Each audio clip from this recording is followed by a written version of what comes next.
Okay, so welcome to today's video. Right, so today I am coming to you guys with the video that I think quite a lot of you have been wanting to know about and are curious about. This is everything about nursery. Everything I promised you, and your wish is my command. So this is everything that I think is relevant for you guys to know about nursery. So I've got things like the routine of it, the costs, like extra things you need to know about, everything that might help you, and why I sent her. Now, I'm just going to jump straight into it because there's a lot to cover. Make this too long just for those who might not care. But this is such an important thing, obviously. And it's very daunting sending your child to nursery. I think I've obviously touched upon why I sent Ollie to nursery, but I've not really gone into depth about it. So I decided to send Ollie to nursery. Obviously, we've been in a pandemic, a global pandemic. We've been in and out of multiple lockdowns, and it has had, I didn't realise the effect that it had on her, because obviously she was none the wiser. She had 2.5 months of living outside of lockdown. 2.5 months. That's not long.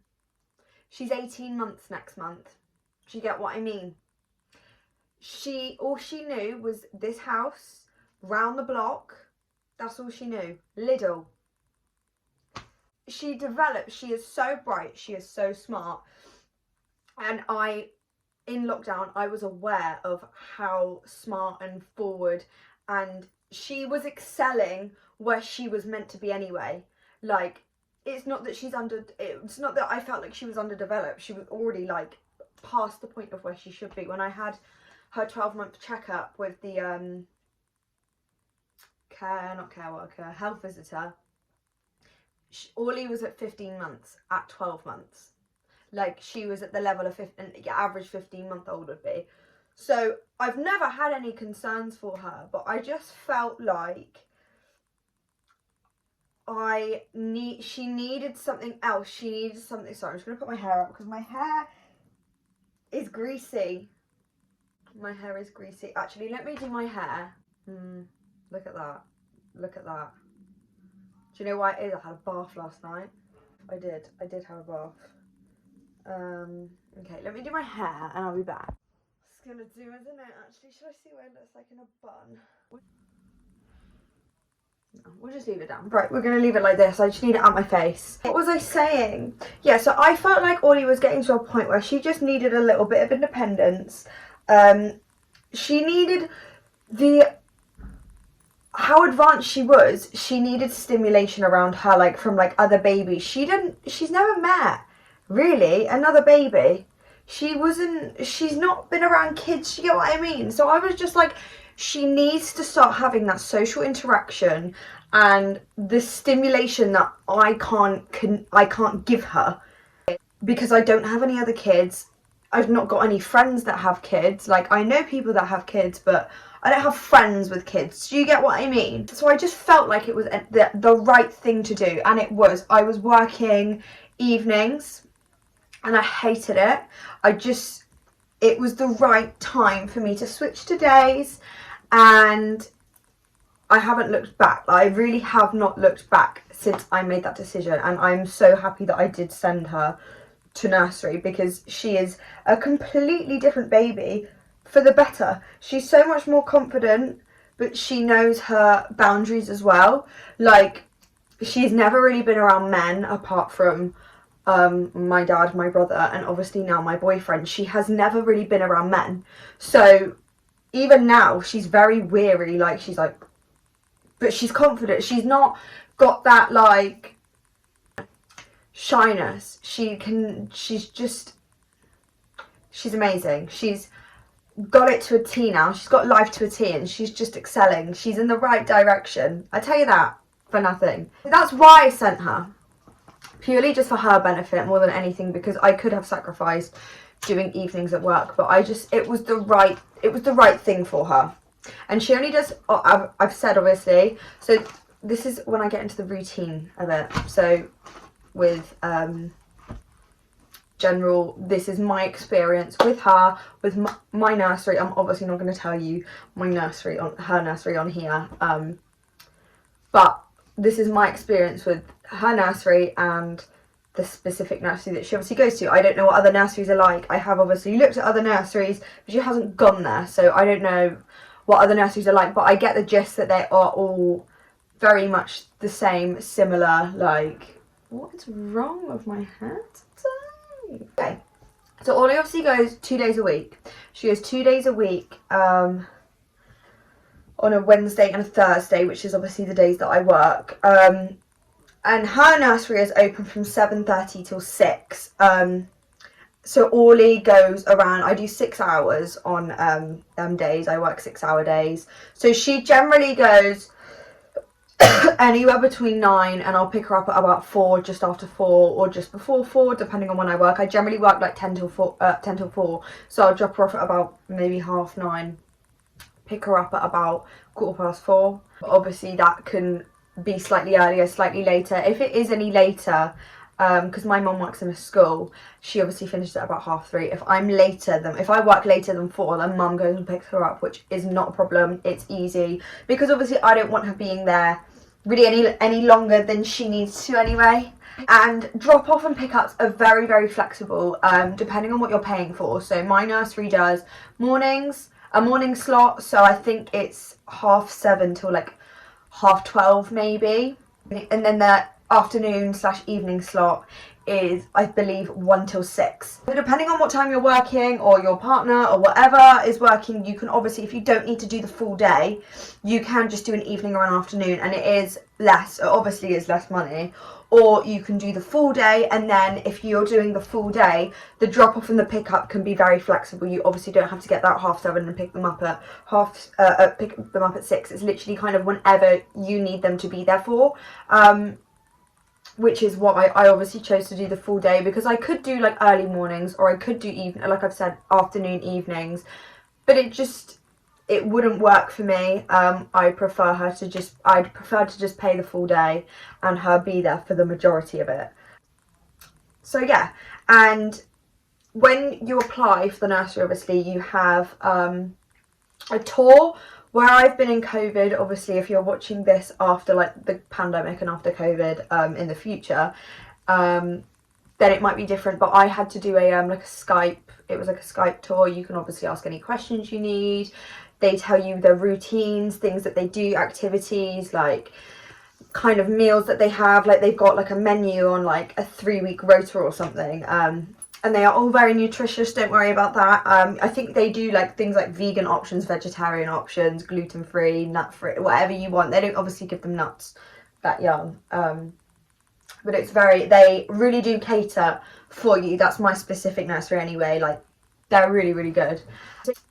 So yeah, you have 3 taster days. Once you've agreed that you want to, you're interested in them going, if they have the slot for your child. I was very lucky that they had an open slot for Orly. So it was the turnover from me, like talking to them, getting the tour and stuff, to actually her going I think it was a turnover about 2 weeks. Because you've got to set up, I think I had to pay a deposit of about £50. Obviously set up your direct debits, you set up everything, you give them all your information, any extra information they need for you. They cover everything. They literally covered everything. Obviously, me specifically being a single mum, they asked for like all my family, like photos of my family, so they know, like, if I forgot to say to them my mum was picking her up, they obviously know it's nanny. But yeah, so they're super good with that. They want to know everything. And then once you've done all your files, you've selected which days you want, you've selected like all day, every day, and you've sorted out your pricing and stuff. And that's another thing, they will give you the price list of everything, so you can kind of work out what will suit you, when will suit you, etc, etc.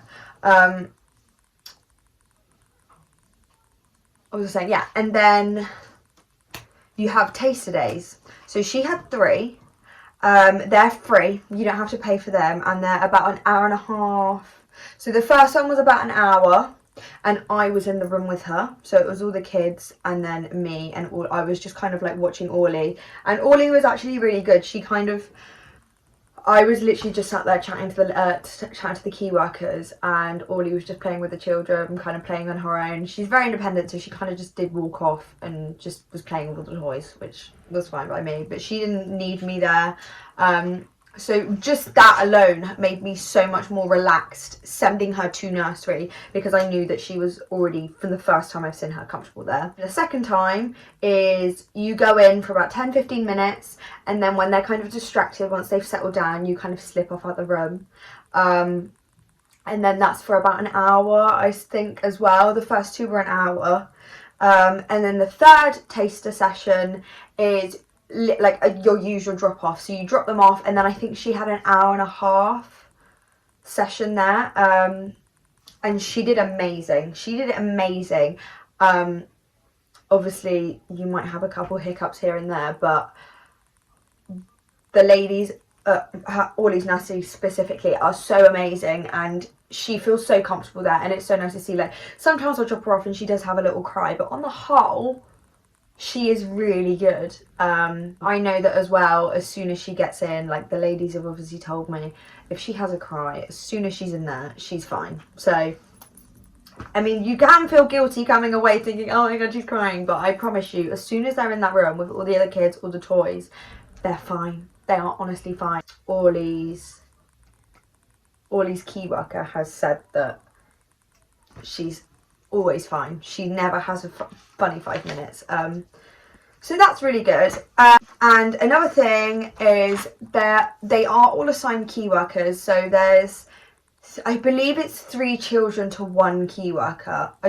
Don't hold me to that, but I believe it's something like that. Obviously, I'm not too sure how it works with COVID. I do believe that there's less women in there, but I also believe that there's less children at the moment because of it. So take that as you will. That might be just specific to my nursery. I don't know. That is, I believe, what it is. So the cost. It is expensive. Sending your child to a nursery, like a private nursery, I guess you can call them, or like daycare nursery. It is expensive. I was shocked at the price. I'm not going to explicitly tell you on here because it's obviously a private thing for me and my expenses. But if I'm being, you know, guys, that I'm 100% transparent with you guys.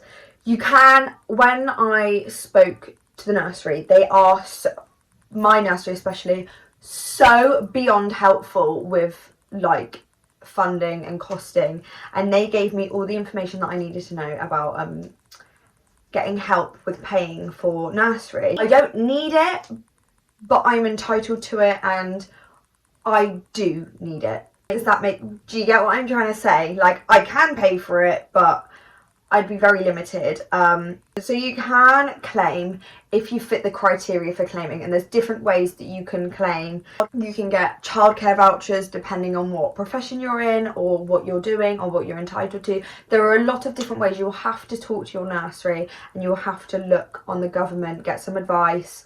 If you go on the government website, you will be able to find what you're entitled to. And it is actually, believe it or not, it is actually quite easy to fit the criteria of being able to claim some of the money back. It's not the whole cost of your nursery fees. So I still have to pay for nursery, but it's a lower rate of paying, which is super handy, and it's so temporary. And when they are 2, you get 16 hours free of nursery. So I'm only paying and I'm only claiming until Ollie's 2, and then I'm on my own back again. I'm on my own again. Again, I'm not going to be specific with you, but there's no shame in it. There is no shame in it. So it is affordable. It can be affordable. Yeah. But it is expensive. All I'm going to say is it is expensive, but there are ways around it. You just need to talk to your nursery and get the advice. Because they should give you the advice. They should have all the information on that. So yeah. So other things that you might want to know about nursery. So they obviously provide all the food and everything like that, but you have to provide nappies, wet wipes, pseudo-creme, sun cream. They do have their sun cream, and you have to write a form. However, the sun cream that they put on her, Ollie had a reaction to. So I now have to provide her sun cream, which is fine. Trial and error. Hats, extra clothes, spare clothes. You obviously have to provide all the things like specifically for them. Like a bottle in like the milk powder. Like you don't obviously make a bottle, but you put the powder in the bottle. And they obviously do everything else for you, like, and it's as easy as that. Like you just have, and now she gets a daily report. I don't have any on me at the moment, but she gets a daily report, and they'll put on it if she needs more wet wipes or more nappies. They'll put like what happened. They'll report all of her nappy changes. All of her daily activities, all of her like what she's eaten all day, when her nap time was. And that's another thing, with nap times, they have beds and cots in Ollie's room, the young room, when they're like babies, baby/virgin toddlers, when it's still like they have like a nap time in their routine. They do have beds and cots in like one of the corners of her room. Obviously I don't know if that's the same with everyone else, but I know that every nursery of a young age, like daycare nursery, have beds and cots, and they will encourage, they ask for everything, like about their nap times, about their like favourite snacks and like this, that and the other, and they will encourage a nap for them when it fits in with your routine. And the length that you want, they'll like try, like they're encouraged to wake them up, and they will make sure, like, don't think that you're sending them to nursery and it's going to be completely like it's going to fuck them up, because it's not. Ollie has got into such a better routine since going to nursery, because they will encourage that nap, and because they see all the kids, generally all the kids have very similar nap times, because that's just kind of like a pretty standard thing with, I guess, mothering. Like, we're all in the same wavelength, gals. We're all in the same wavelength. So they generally just all have a nap together anyway, and it's all at a pretty similar time. So Ollie had just fallen into that routine with all the other kids, which is really, really useful and really nice. You have to give consent on everything. They have forms for literally everything. Your milk bottle forms. They have a bump or an accident. Like, the amount of times I've had a call from nursery and they're like, Ollie's just bumped her head. She's absolutely fine, but we just have to tell you, like, you will be informed of everything. You will have power over everything, so I don't feel like they're going to be a different child at nursery. Like, it will not work like that, and I promise you. One thing as well, like, I think everyone's main thing with sending their kid to nursery is the anxiety around it, like not having your child with you. I promise you, you have so much reassurance from the nursery. Like, I have had so much reassurance with sending Ollie to nursery. My anxiety, like, was through the roof. It's squished. I have no anxiety with leaving her there and sending her to nursery now. Like, it is the best thing that I've done for her. All I can say is try it. If you're wanting to send them to nursery, try it and see if it works for your child. Hopefully it will. I know obviously some kids, I've been very lucky with Ollie going to nursery. It's just clips of her. It was the best thing for her. And I know obviously not all kids are like that. I know obviously all other kids have other needs and they have a lot more social anxiety. But all my advice is, if you're thinking about it and you want to do it, try it. It's not a binding contract that you have to send them. Obviously things like holidays, my nursery anyway, I still have to pay if I take Ollie on holiday, which I don't really mind, because it's keeping their space open. Yeah. So my best advice to you is try it and see how it goes. You can take them out, you can try different nurseries. It's not a binding contract for life, and it's such a temporary amount of time in their lives. Like, give it a year or two and Ollie will be out. She'll be in public nursery, like primary school kind of nursery. So it's all up to you. Obviously you don't have to take what I said with a pinch of salt. You might have a completely different experience of nursery, but that was my kind of like the basics and my experience of nursery. And I hope it helped you guys. If you have any more questions or anything, please ask, and I will obviously answer them. But I hope that's been somewhat any kind of help. Yeah, if you enjoyed, and I will see you in the next video for some more fun, some more chats. Yes, thank you for watching, guys, and please like and subscribe.